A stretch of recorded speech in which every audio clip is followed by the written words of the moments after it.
Cubbon Park, Vidhana Soudha, Chinnaswamy Stadium, Whitefield, Electronic City, Majestic, இந்த பேர்லாம் சொன்னோன்னே நான் எந்த ஊரில் இருக்கேன்னு உங்களுக்கே தெரிஞ்சிருக்கும். நான் இப்போ இருக்கிறது பெங்களூரு.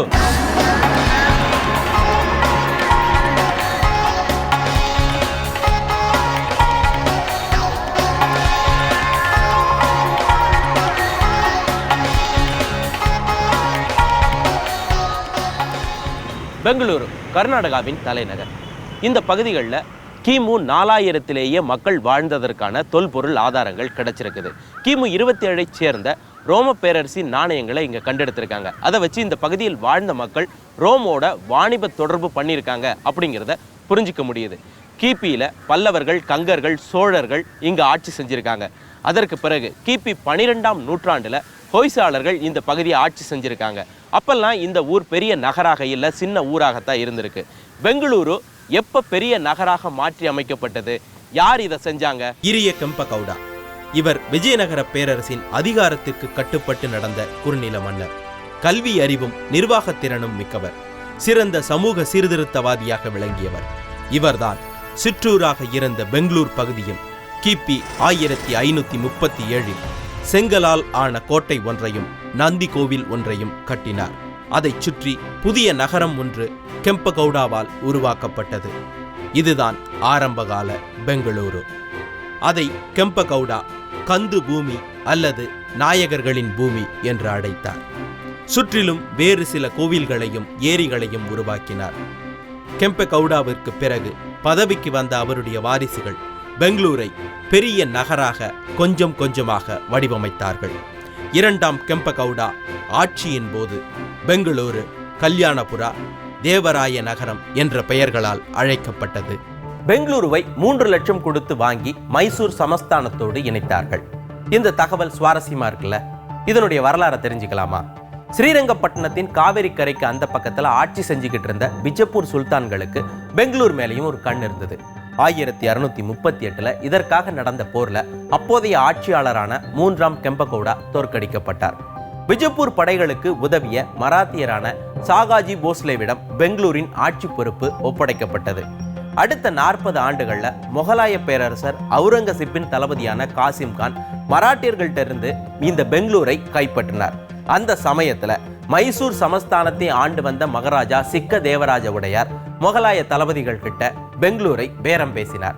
என்ன விலை சொன்னாலும் சரி, நாங்க வாங்கிக்கிறோம், பெங்களூரை எங்களுக்கு கொடுத்துட்டா வசதியாக இருக்கும் அப்படின்னு கேட்டாங்க. முகலாயர்கள் பெங்களூருக்கு அப்போது நிர்ணயித்த விலை சுமார் 3 லட்சமாம். இப்படித்தான் மைசூர் உடையார்கள் 3 லட்சம் கொடுத்து பெங்களூருவை வாங்கி தங்களுடைய சமஸ்தானத்தோடு இணைத்து கொண்டார்கள். பெங்களூரில் மிக பிரபலமான உணவகமான மாவல்லி டிஃபன் ரூம், சுருக்கமாக எம்டிஆர், அந்த கடைக்கு முன்னாடி தான் நான் நின்றுகிட்டு இருக்கேன். இந்தியாவில் பிரபலமாக ரெடிமேட் உணவுப் பொருட்களை விற்பனை செய்யக்கூடிய நிறுவனத்தினுடைய முதல் கடை இதுதான். இது 1924ஆம் ஆண்டு பரம்பள்ளி யக்நாராயண மையா சகோதரர்களால் தொடங்கப்பட்டது. இவங்க கடையில் மசால் தோசையும் ரவா இட்லியும் ரொம்பவே பிரபலம். அதற்காக மக்கள் கூட்டம் இங்கே அலை மோதும். இந்த ரவா இட்லியை முதலாக உருவாக்கியவர்கள் இந்த கடைக்காரங்க தான்.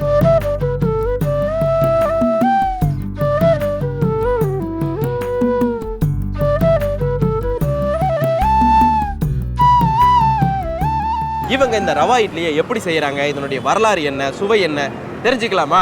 ரவா இட்லி செய்யறதுக்கு முதல்ல கடாயில கொஞ்சமா எண்ணெய் விட்டு கடுகு, உளுத்தம்பருப்பு, கடலை பருப்பு, கருவேப்பிலை போட்டு தாளிச்சுக்கிறாங்க. அதோட ரவையையும் சேர்த்து கொட்டி கிளறி எடுத்து வச்சுக்கிறாங்க. இதுதான் ரவா மிக்ஸ். இந்த ரவா மிக்ஸோட சேர்க்கறதுக்கு கொத்தமல்லியும் புளிச்ச தயிரும் தேவை. 1/2 கிலோ ரவா மிக்ஸுக்கு 1 லிட்டர் புளிச்ச தயிர் அப்படிங்கிறது கணக்கு. இந்த 3ஐயும் ஒன்றாக கலக்கி எடுத்து வச்சுக்கிட்டா ரவா இட்லிக்கான மாவு தயார். இதற்கு பிறகு இட்லி தட்டில் ஊற்றி வேக வச்சு எடுத்தோம் அப்படின்னா rava idli ready. Rava idli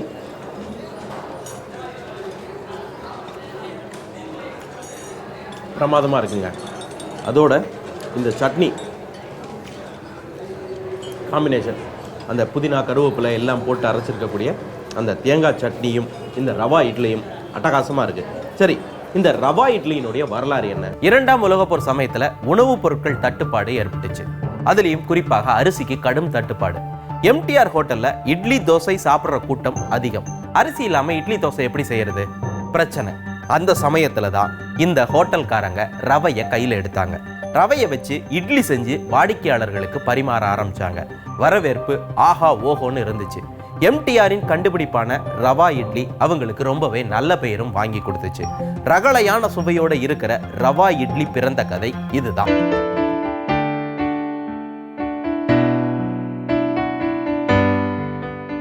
MTR readymade உணவுப் பொருட்கள் சந்தைப்படுத்தப்பட்டதுக்கு பின்னாடியும் ஒரு வரலாறு இருக்கு. 1970களுடைய மத்தியில் இந்தியாவில் அவசர நிலை பிரகடனப்படுத்தப்பட்டது. அப்போ உணவு கட்டுப்பாட்டு சட்டம் இருந்ததுனால உணவுப் பொருட்களினுடைய தட்டுப்பாடு அதிகமாகவே இருந்தது. உணவுப் பொருட்களை வாங்கி உணவகத்தை நடத்துறதுல ஏகப்பட்ட சிக்கல். அப்போ எம்டிஆர் நிறுவனத்தார் உணவகங்களை மூடிட்டாங்க. 1984க்கு பிறகுதான் அவங்க திரும்பவும் கடையை திறந்தாங்க. அந்த இடைப்பட்ட காலத்தில் என்ன செய்யலாம் அப்படின்னு யோசிக்கும்போது ரெடிமேட் உணவுப் பொருட்களை தயாரித்து பேக்கெட்களில் அடைச்சி விற்பனை செஞ்சாங்க. அது மக்கள்கிட்ட அமோக வரவேற்பை பெற்றது. இப்படித்தான் எம்டிஆர் ரெடிமேட் உணவுப் பொருட்கள் சந்தைப்படுத்தப்பட்டது. பெங்களூரு அப்படின்னா நமக்கு ஞாபகம் வர்றது என்ன? நிறைய பார்க், மரங்கள் நிறைஞ்ச ஊர், ஒரு தோட்ட நகரம், அதுதானே? சரி, இந்த பெங்களூரு எப்ப தோட்ட நகராக மாறிச்சு? 1927 மைசூர் மகாராஜா 4ஆம் கிருஷ்ணராஜ உடையாரின் ஆட்சியோட வெள்ளி விழா கொண்டாட்டங்கள் கொண்டாடப்பட்டது. அப்போ பெங்களூரு நகரை அழகுபடுத்துவதற்காக பூங்காக்கள், கட்டடங்கள்லாம் கட்டப்பட்டன. அப்பதான் பெங்களூருக்கு தோட்ட நகரம் அப்படிங்கக்கூடிய பெயர் அமைஞ்சது. சரி, இந்த பெங்களூரு என்ற பெயருக்கு பின்னாடி இருக்கக்கூடிய வரலாறு என்ன? இது நாம் உணவில் சேர்த்து கொள்ளக்கூடிய ஒரு காயின் அடிப்படையில் அமைஞ்சது அப்படின்னு சொன்னா உங்களால நம்ப முடியுதா? ஆனா அதுதான் உண்மை. சரி, அந்த வரலாறை நாம தெரிஞ்சுக்கலாமா? 11ஆம் நூற்றாண்டில் வாழ்ந்த ஹொய்சாள மன்னன் 2ஆம் வீரபல்லாலா ஒரு சமயம் வேட்டைக்கு போனார். வேட்டைக்காக விலங்குகளை தேடி நடுக்காட்டுக்கே சென்று விட்டார். வந்த வழியை மறந்தும் போனார். பசி, தாகம், தட்டு தடுமாறி யாராவது தென்படுகிறார்களா என்று தேடினார். அந்த காட்டுக்குள்ளேயும் ஒரு குடிசை தென்பட்டது. வீரபல்லாலா வேக வேகமாக அதை நோக்கி ஓடினார். குடிசைக்குள்ளே வயசான பாட்டி ஒருத்தி இருந்தாள். மிகவும் பசிக்கிறது, சாப்பிட ஏதாவது கிடைக்குமா என்று வீரபல்லாலா கேட்டார். கிழவி அவித்த அவரை விதைதான் இருக்கிறது என்று பதில் சொன்னாள். பரவாயில்லை, அதுவே எனக்கு போதும் என்று வாங்கி அதை பிரியமாக சாப்பிட்டு பசியாறினார் வீரபல்லாலா. பாட்டிக்கு அன்போடு நன்றி சொன்னார். பிறகு அந்த பகுதிக்கு வீரபல்லாலா ஒரு பெயரும் வைத்தார், பெல்லெபெண்ட காலு ஊரு. அதாவது இந்த கன்னட வார்த்தைகளுக்கு அர்த்தம் அபித்த அவரை விதை தந்த ஊரு.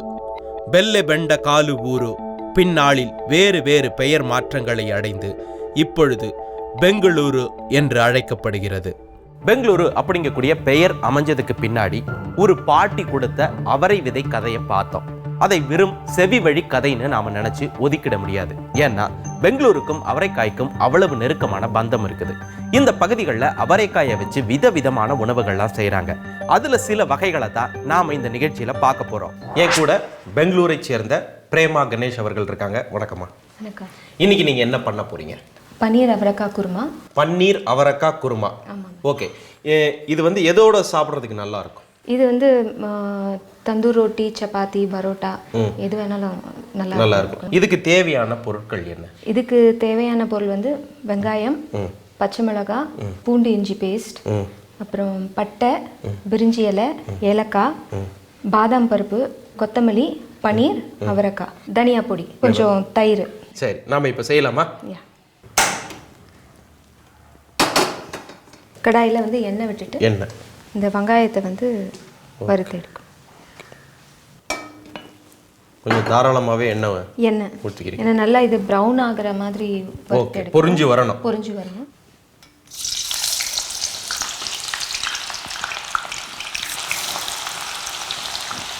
இது ஒரு 2 பவுல் அளவுக்கு போடலாம் இல்லையா ஆனியன்? ஆமாம், நம்மளுக்கு எவ்வளோ பேஸ்ட்டு குருமா குவான்டிட்டி வேணுமோ அதுக்கேற்ற மாதிரி நம்ம வெங்காயம் ஜாஸ்தி போட்டுக்க வேண்டியது.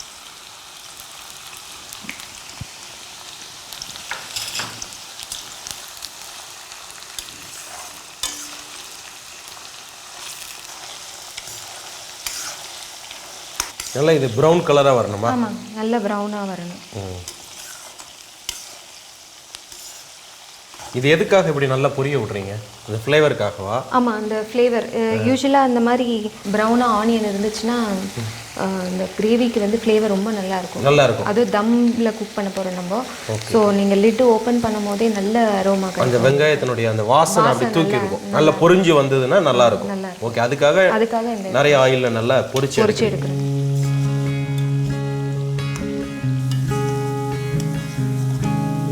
இந்த கலர் தான் நம்மளுக்கு வந்து அதுதான் நல்லா பொரிஞ்சிருக்கு அப்படின்னு நம்மளுக்கு தெரியும் இல்லையா?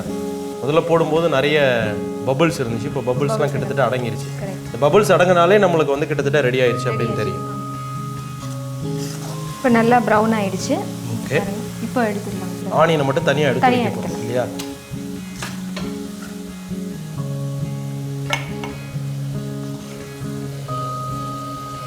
ஆனியனை ஆயிலில் நல்லா ஃப்ரை பண்ணி எடுத்து வச்சுக்கிட்டோம். நல்லா ப்ரௌன் ஆயிடுச்சு. இது சூடு ஆறணும் இல்லையா? ஓகே, இப்போ சூடு ஆறுற வரைக்கும் நம்ம என்ன பண்ண போகிறோம்? உரிச்சு வச்ச பாதாமை வந்து அரைச்சி பேஸ்ட் பண்ணி வச்சு பாதாமை நம்ம இப்போ பேஸ்ட் பண்ண போகிறோம். இதை நீங்கள் என்ன அளவுக்கு நம்ம அரைக்கணும் பேஸ்ட்டுக்கு? பேஸ்ட்டுக்கு வந்து ரொம்பவும் சேர்க்க முடியாது, சேர்த்தா கிரேவி வந்து இனிப்பாயிடும். ஓகே, அதனால வந்து இதுக்கு ஒரு 6 இல்லை 7 பாதாம் போட்டால் போதும். 6 இல்லை 7 பாதாம் ஒரு வீட்டுக்கு ஒரு 4 பேர் சாப்பிட்ற அளவுக்கு போதும். ஆமாம். இப்போ நம்ம அரைக்கலாமா இதை? ஆமாம், அரைக்கலாம். சரி,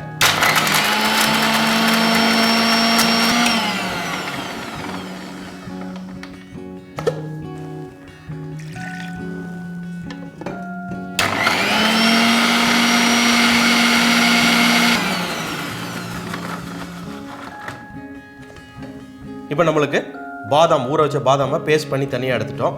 இப்போ அடுத்தது இன்னொரு மசாலாவை நம்ம அரைக்க போகிறோம் இல்லையா? எண்ணெயில் பொரிச்சு வச்சிருக்கக்கூடிய வெங்காயம் சூடு ஆறிடுச்சு இல்லையா? இதோட எதெல்லாம் சேர்த்து போட்டு அரைக்க போறீங்க? இதோட பச்சை மிளகாய், பூண்டு, இஞ்சி, கொத்தமல்லி போடலாமா? போடலாம். ஃபர்ஸ்ட் ஆனியன், நல்ல எண்ணெயில் பொரிச்ச வெங்காயம் இல்லையா? இதுவே நல்ல ஃப்ளேவராக இருக்கு. அதோட பச்சை மிளகாய் காரத்துக்கு ஏற்ற மாதிரி போட்டு. ஓகே, நம்ம எத்தனை போட போகிறோம்? நான் ஒரு 4 போடுறேன். ஓகே, அப்புறம் இஞ்சி பூண்டு. இது என்ன அளவு? 10 பல்லு. ஒரு 10 பல்லு, ஒரு துண்டு இஞ்சி. ஓகே, இப்போ இது என்ன பதத்தில் அரைக்கணும்? 1-2 இருக்கணுமா? இல்லை, இதுவும் பேஸ்ட் அதே பதத்தில். பேஸ்ட் தான். கொத்தமல்லி இலையும் சேர்த்து போட்டு அரைக்கணும். ஃப்ளேவருக்காக கொத்தமல்லி இலை. ஓகே, இதையும் சேர்த்து போட்டு அரைக்கணும். கொஞ்சமாக தண்ணி ஊற்றணுமா? கொஞ்சம் தண்ணி விட்டுக்கலாம் லேசா.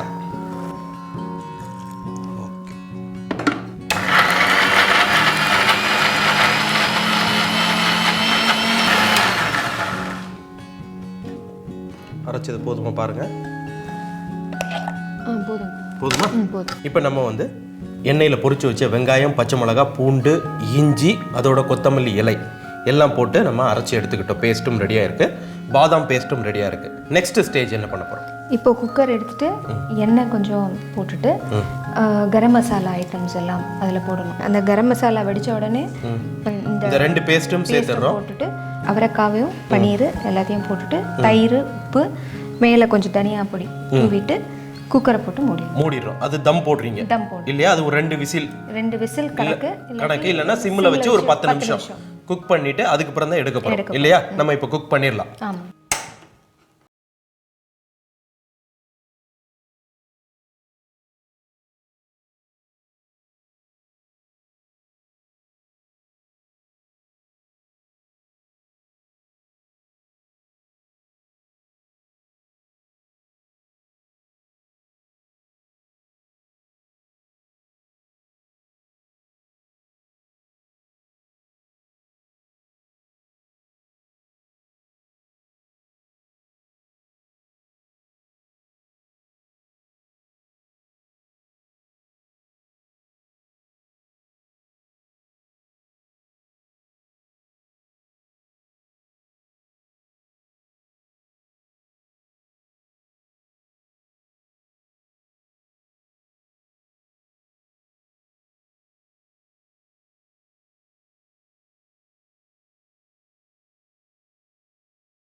இப்போ உப்பு தேவையான அளவு. தேவையான அளவு.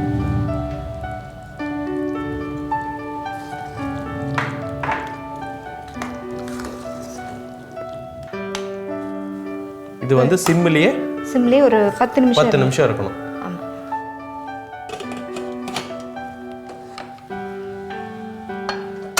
நம்மளுக்கு இப்போ பன்னீர் அவரைக்காய் குருமா ரெடி ஆயிட்டு இருக்கு. குக்கருக்குள்ள வச்சிருக்காங்க. ஒரு 10 நிமிஷம் சிம்மிலேயே இருக்கணுமா.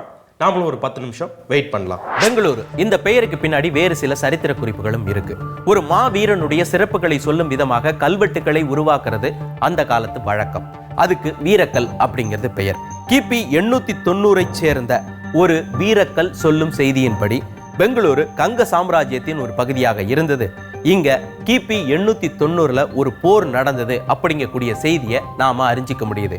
அதில் பழைய கன்னடத்தில் இந்த ஊரை வெங்கவால் ஊரு அப்படின்னு சொல்லியிருக்காங்க. அதாவது காவலர்கள் வாழும் ஊரு அப்படிங்கிறது இதற்கு அர்த்தம். இதுதான் பிரிட்டிஷ் ஆட்சி காலத்துல பெங்களூர் என்று மாறியது. 2006 நவம்பர் 1 முதல் கர்நாடக அரசு பெங்களூர் என்ற பெயரை பெங்களூரு என்று மாற்றி அறிவித்தது. இப்போ நம்ம குக்கரை ஓபன் பண்ணலாமா? திறந்து பாரு.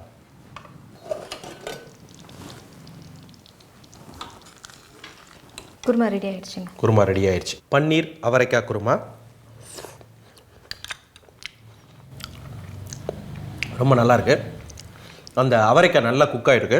அதோட இந்த பேஸ்ட், அந்த இஞ்சி வெங்காயம் அதெல்லாம் அரைச்சி போட்டது, அதோட வந்து பாதாம் பருப்பு அந்த பேஸ்ட்டும் சேர்ந்து இந்த பன்னீர் அவரைக்காய் குருமா ரொம்ப பிரமாதமாக இருக்குது. ತುಂಬ ಚೆನ್ನಾಗಿದೆ.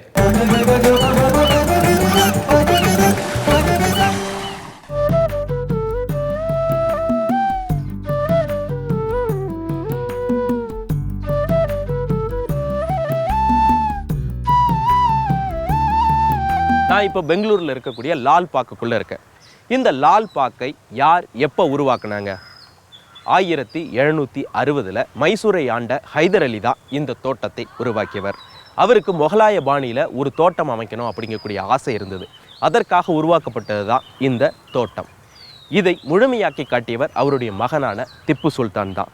1856 பிரிட்டிஷ் அரசாங்கம் இந்த தோட்டத்தை பொட்டானிக்கல் கார்டனாக, அதாவது தாவரவியல் பூங்காவாக அறிவித்தது. இந்த தோட்டத்துக்கு நடுவில் இருக்கக்கூடிய கண்ணாடி மாளிகையானது லண்டனில் இருக்கக்கூடிய கிறிஸ்டல் பேலஸை போலவே அமைக்கப்பட்டிருக்கு. பெங்களூருக்கு வரக்கூடிய சுற்றுலா பயணிகள் தவறாமல் பார்க்கக்கூடிய ஒரு இடம் அப்படின்னா இந்த லால் பார்க்கை சொல்லலாம். இந்த லால் பார்க்கில் நூற்றாண்டுகளை கடந்த மரங்கள், உலகத்தின் பல நாடுகளைச் சேர்ந்த செடி கொடி தாவரங்கள் எல்லாமே வளர்க்கப்படுறது இங்கே இருக்கக்கூடிய சிறப்பு.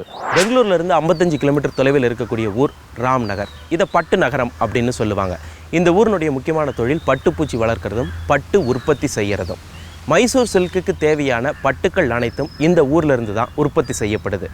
இந்த ஊரினுடைய முக்கியமான இன்னொரு தொழில் அப்படின்னு பார்த்தீங்கன்னா விவசாயம், அதுவும் அவரைக்காய் விவசாயம்.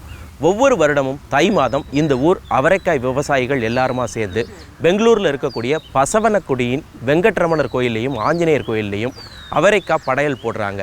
அப்போது அவரைக்காய் மேளாவும் நடத்துகிறாங்க. அதில் அவரைக்காயிலிருந்து விதவிதமான உணவுப் பொருட்களை தயாரித்து மக்களுக்கு சாப்பிடவும் கொடுக்குறாங்க. அவரைக்காய் ஒரு கொடி வகை தாவரம். இந்த அவரைக்காயினுடைய சமஸ்கிருத பெயர் சிம்பி, குஜராத்தில் வால் பப்டி, ஹிந்தியில் செம், தெலுங்கில் சிக்குடு, மலையாளத்தில் அவரா, கன்னடத்தில் அவரேக்காய், இங்கிலீஷில் இந்தியன் பட்டர் பீன்ஸ். சரி, இந்த அவரைக்காயினுடைய பூர்வீகம் எது? இந்தியா தான் இந்த அவரைக்காயினுடைய பூர்வீகம். நம்ம மண்ணுக்கு சொந்தமானது தான் இந்த அவரைக்காய். இந்த அவரைக்காயில் பல வகைகள் இருக்குங்க. இந்த அவரைக்காயை அதிகம் பயன்படுத்துபவர்கள் அப்படின்னு பார்த்தீங்கன்னா கர்நாடக மக்கள் தான். 2வது தமிழர்கள், 3வது குஜராத்திகள்.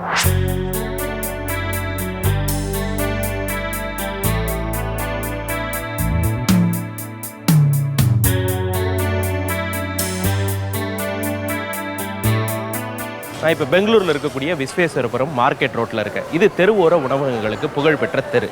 இந்த தெருவில் இருக்கக்கூடிய வாசவி உணவகத்தில் அவரைக்காயை வச்சு தோசை, அவரைக்காயில் ரொட்டி, அவரைக்காய் பணியாரம், அவரைக்காய் அல்வா, அவரைக்காய் பர்பி அப்படின்னு விதவிதமான உணவுகளை தயாரிக்கிறாங்க. இங்கே அவரைக்காயில் என்ன விதமான இனிப்புகள் செய்கிறாங்க பார்த்துடலாமா? அவரைக்காய் அல்வா செய்யறதுக்கு தேவையான பொருட்கள் அவரைக்காய் விதை, சர்க்கரை, பால்கோவா, நெய், இவ்வளவு தான் தேவை. இந்த அவரைக்காய் விதை 1 லிட்டர் எடுத்துக்கிட்டாங்கன்னா அதுக்கு 3/4 கிலோ சர்க்கரை, 1/4 கிலோ பால்கோவா, 100 நெய், இதுதான் அளவு. இந்த அவரைக்காயை நல்ல மையா அரைச்சிக்கிறாங்க. அது தண்ணி சேர்த்து அரைக்கிறதுல கொஞ்சமா சர்க்கரை மட்டும் சேர்த்து அரைச்சிக்கிறாங்க. இந்த அவரைக்காய் பேஸ்டோட சர்க்கரையும் சேர்த்து நல்லா கிண்டுறாங்க.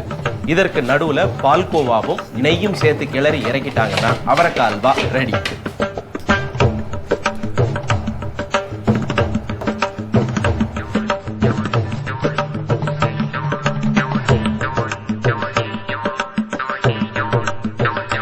அவரைக்காய் அல்வா டேஸ்ட் பார்க்க போறேன்.